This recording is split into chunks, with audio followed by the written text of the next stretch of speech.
There is a version of a person that the rest of the world never quite gets to see. It exists in a specific posture, hunched over a firewall, a pen light between the teeth, both hands inside a darkness that most people would not reach into for any reason. There are no instructions left for what he is doing. The original wiring diagram is either missing, wrong, or describes a car that left the factory 50 years ago and has been modified by 3 different owners since. He is working from inference, from feel, from a kind of knowing that cannot be fully explained to anyone who does not already have it. And here is the uncomfortable truth about that knowing. It took a very long time to build, it cannot be transferred quickly, and the world has largely stopped valuing it. He is aware of this. He keeps working anyway. This is not about wiring. Not really. The harness in his hands is just the surface of something that runs much deeper. A portrait of a particular kind of mind, a particular relationship with complexity, and a particular refusal to be intimidated by what cannot be immediately understood. The car is not the point. The car is just the place where a certain kind of intelligence comes to prove itself. To understand why someone would willingly enter the electrical system of a 50-year-old vehicle, a system that may have been spliced, extended, burned, repaired badly, repaired well, and documented nowhere. It helps to understand something about how that person learned to think. The skill does not arrive fully formed. It accumulates through a specific kind of childhood education, one that rarely happens in classrooms. It happens in garages and basements and sheds, in the company of someone older who did not explain things so much as demonstrate them, who held a test light against a terminal and said, "Watch," who traced a circuit with a finger along a faded diagram and said, "Follow it." The lesson was never only electrical. The lesson was that complexity has logic underneath it, that if you are patient enough and careful enough, the hidden structure of a difficult thing will eventually reveal itself. This is the root, not a manual, not a credential, a willingness,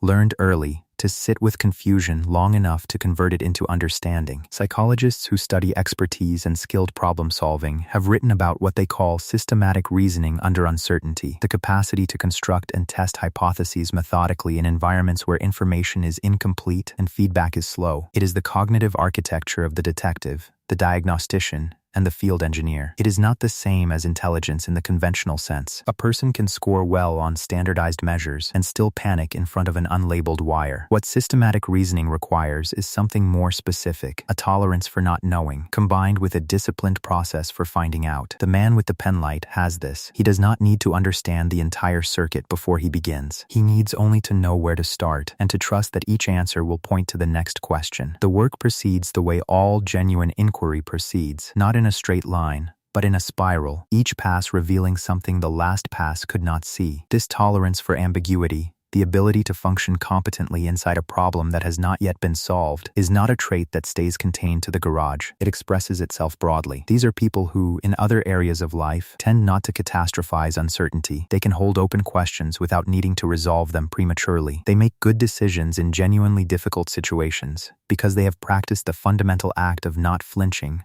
when the answer is not immediately visible. They are often, in relationships, the person who stays in the conversation when it gets complicated, who does not shut down when the emotional wiring of a situation is tangled and hard to trace, who believes, from long experience, that the tangle can be followed if followed carefully enough. There is a relational dimension to the skill that rarely gets acknowledged. Learning to rewire a classic car is almost never a solitary achievement. Somewhere behind the competence is a person, usually a man of an earlier generation, sometimes a woman, who modeled the behavior first, who showed, through example, that a problem does not have to be solved quickly to be solved well, who communicated, without using the word, a certain ethic of care toward difficult things. The transmission of this ethic is one of the quieter forms of love that exists in the practical world. It does not make speeches. It does not congratulate. It hands someone a test light and says, "Find the brake." What gets handed over, in those moments, is more than technique. It is a set of values, that complexity deserves patience, that things worth having are worth understanding, that the person who takes the time to learn how something actually works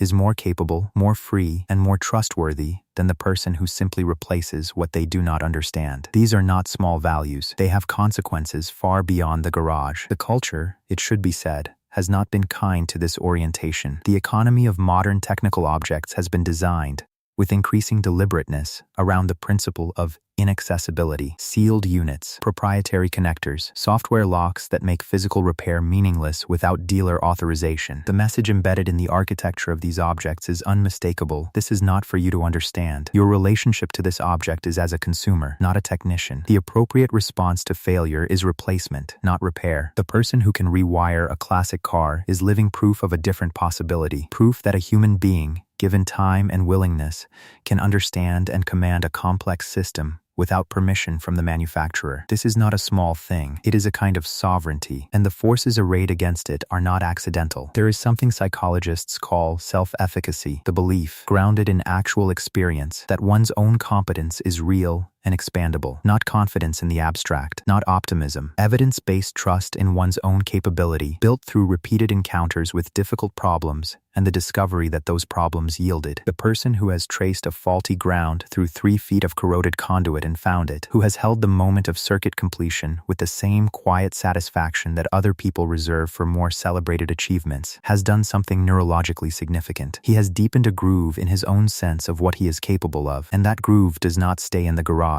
It travels with him. It shows up in the way he approaches other forms of difficulty with a steadiness that other people find either reassuring or quietly unnerving, depending on who they are. The work has a shadow worth naming. A person who has built their sense of competence around complexity can sometimes develop an impatience with people and institutions that resolve difficult things too quickly, that replace instead of understand, that outsource instead of learn. This impatience is not always fair. The world moves on legitimate constraints of time and economy, but there is something underneath the impatience that deserves respect, the genuine suspicion that shortcutting understanding always costs something, even when the cost is invisible, that the person who cannot trace their own circuit is dependent in a way that the person who can is not. This is not arrogance. It is a hard-won observation about the relationship between knowledge and freedom. The man with the penlight eventually finds what he is looking for. It is always something simple. In retrospect, a connector oxidized at the terminal, a splice that someone made in haste and did not insulate, a ground that was never properly secured to begin with. The fix takes 4 minutes. The finding took 4 hours. He does not experience this ratio as a waste. He experiences it as the correct ratio. 4 hours to understand, 4 minutes to correct. This is how durable solutions work. This is how they are different from temporary ones. He has known this long enough that it no longer needs to be articulated. It simply describes the way he moves through problems. The circuit closes. The light comes on. There is no ceremony. He wipes his hands and looks at the car for a moment, in the way that people look at things they have understood, not with pride exactly, but with something quieter and more permanent. The recognition between a person and a thing they have taken the time to fully know. The car did not become simpler. He became more capable. That distinction matters more than it sounds, because it is the only kind of knowledge that cannot be taken away. What a person truly understands belongs to them in a way that what they simply own never quite does. The question worth carrying out of the garage is this: in a world that is increasingly designed to be understood by no one in particular, what does a person lose when they stop asking how things actually work, and what do they keep when they refuse to stop?